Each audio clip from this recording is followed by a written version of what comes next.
ndagira ngo tuzi kugana kuri kino gisubizo kivuye muri Mineduc nyuma yuko hashize igihe havuga ikijyanye n'ikopera ry'abanyeshuri bakoze ikizamini cya leta cy'umwaka w'amashuri wa 2025 2026. Ikizamini ni ikintu navuga ko kiba gifite agaciro karemereye cyane kuko nicyo gidetermina niba umwana azakomeza akaba yabona ejo hazaza heza, ndetse kandi haha isura y'umwana ku mubyeyi niba umwana agikomeje kwimuka yatsinze. Urumva ahangaha nk'umubyeyi bavuga ati amafaranga mfite, ubutunzi mfite, ubushobozi mfite, ngiye kubushyira ku mwana wanjye kubera ko afite ubushobozi bwo kwiga, wenda murage kwiga azibesheho mu gihe kizaza, cyangwa se aze abesheho n'umuryango, abesheho n'igihugu mu buryo bwo gutanga umusanzu wagutse. Uyu munsi rero nyuma yuko havuzwe yuko NESO cyangwa se bashinja NESO yuko nubwo hari abakopeye hari n'abakopejwe,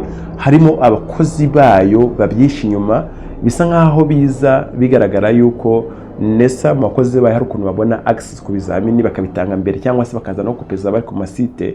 Aha niho benshi bagiye baza bakavuga bati ibintu NESO yakoze birimo kwangiriza amarangamutima y'abana batarabona amanota mu gihe abandi bayabonye.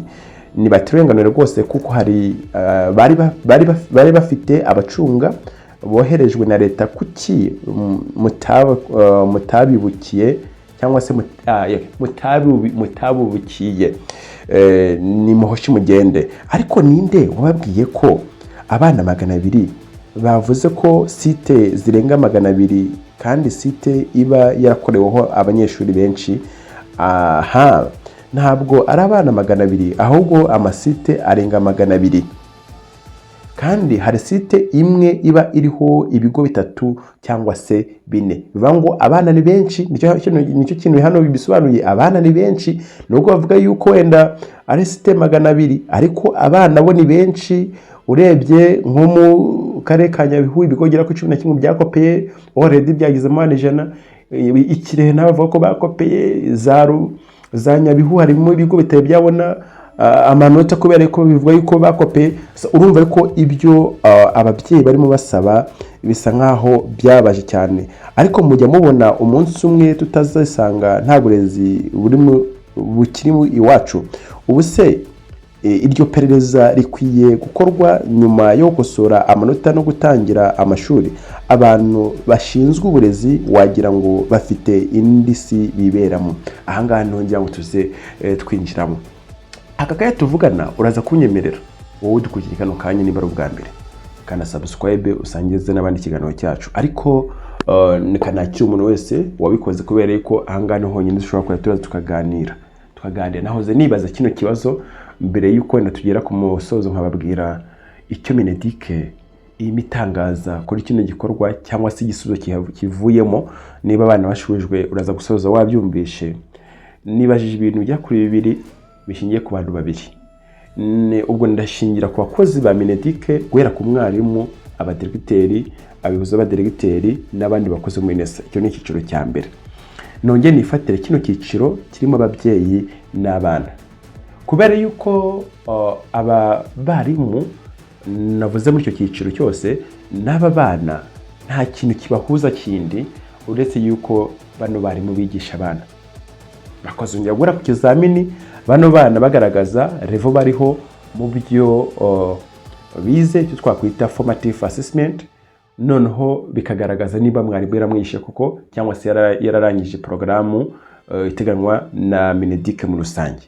Aha rero iyo bigeze igihe cyo gukora examen cyangwa se navuga cyo kugaragaza level umwana ariho mu byo yize, ariko bimuha amahirwe yo kuba yakomeza mu kindi cyiciro, nibwo usanga imitima ya bano barimu twavuze mu kiriya cyiciro cyose imitima irimo ibarya, kubera yuko niho bigaragara yuko wa mukozi yagize icyo akora, kuko umusaruro uba ugiye kugaragara binyuze muri wa mwana. Ibyo tubyumvikaneho neza. Uyu mubyeyi yo nawe aba ari hirya gakeya ameze nka inspector, kuko abashaka kumenya umwana wanjye nishyuriye school fees, nishyuriye everything kugira yige neza. Bagiye bampamagara ngo tuganire ku myigire y'umwana hashingiye ku mitsindire azatsindiraho. uyu munsi ngomba kubona resulta zavuye ku kigo runaka. Urumva hari n'ikintu gisa nkaho aba yiteze yuko agomba kubona umusaruro. Iyo ubaye mubi araza questioning avuga ati ko iki kino kigo gishobora kuba cyarapfubirije umwana ntikimpera umwana ibyo agomba kubona mu gihe hari ibindi bigo ndikumva byagiye bipfuka cyangwa se byigisha neza abana akagira amanota menshi ngiye wayi. Aha rero babareze navuze mu cya cyiciro niho hahita haza pressure yo kuvuga ngo reka tugerageze uburyo bwose bushoboka umwana azagira azabona amanota menshi. Hari amakuru twagiye twumva bivugwa yuko hamwe na hamwe usanga hari ibigo cyangwa se hari siti runaka cyangwa se hari ibigo by'amashuri either boarding cyangwa se day program bavuga yuko abana babo bari best performers cyangwa se bari babandi twakwita ngo ni bakora neza mu mashuri.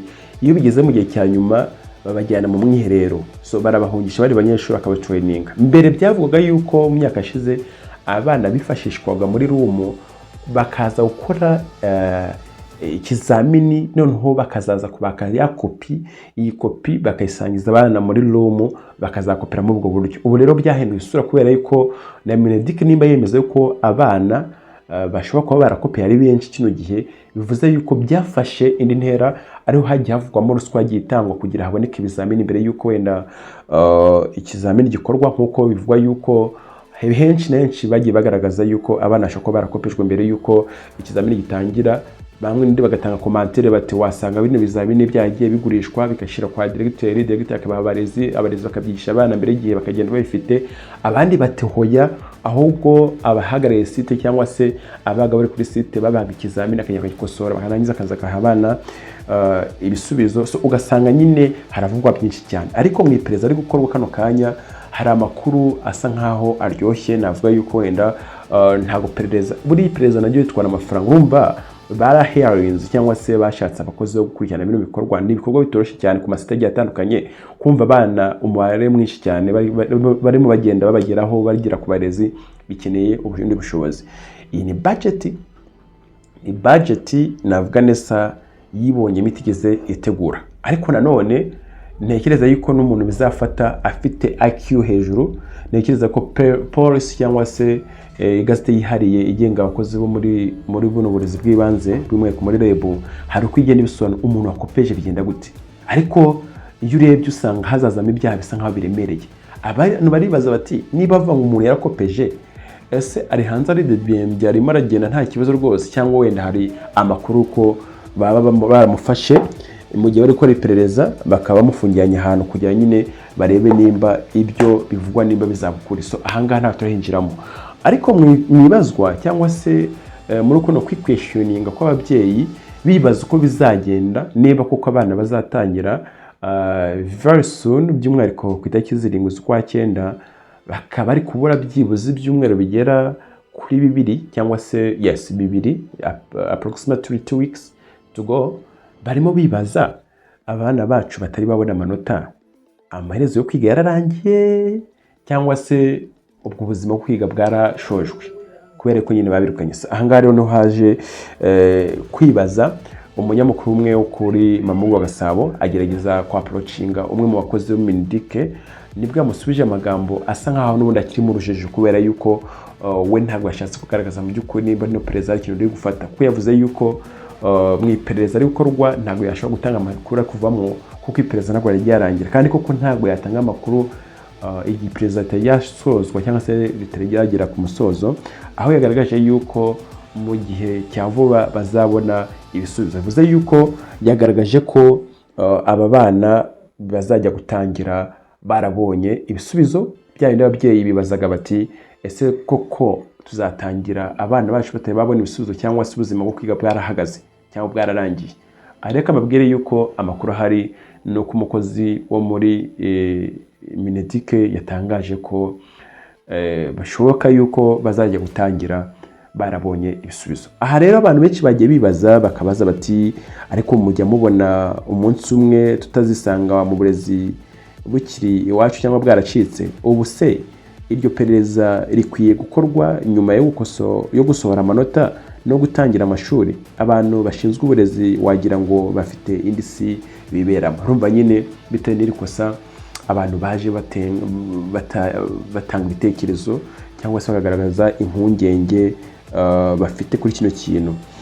Abandi bati ntibaturenganire rwose kuko bari bafite abacunga boherejwe na leta, kuki mutabubikiye cyangwa mutabafatiye mu cyuho.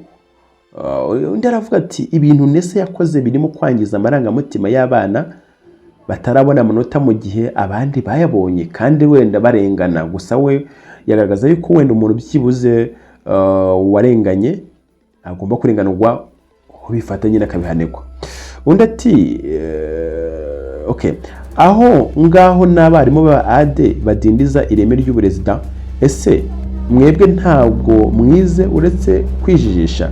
Ese niba umwana wa mbere yarigaga Nyamasheke, ikigo cya mbere kikaba fawe, hari icyo Mineduc itagaragaje? Aka kantu no bose bagarutseho wenda tuzagafata n'umwanya. Reka dusoreze aha ngaha mbabwira yuko nifuza kubabwira amakuru ari update avuye ibukuru, ariko ashingiye yuko iperereza rigikomeje. Mu minsi iraza muraza kubona amakuru mashyashya avuye muri iryo perereza. So reka dukomeze kwihangana rero, tubaho umwanya nubwo abantu benshi batabyumva bati se abakopejeho bari kuvugwa hiki.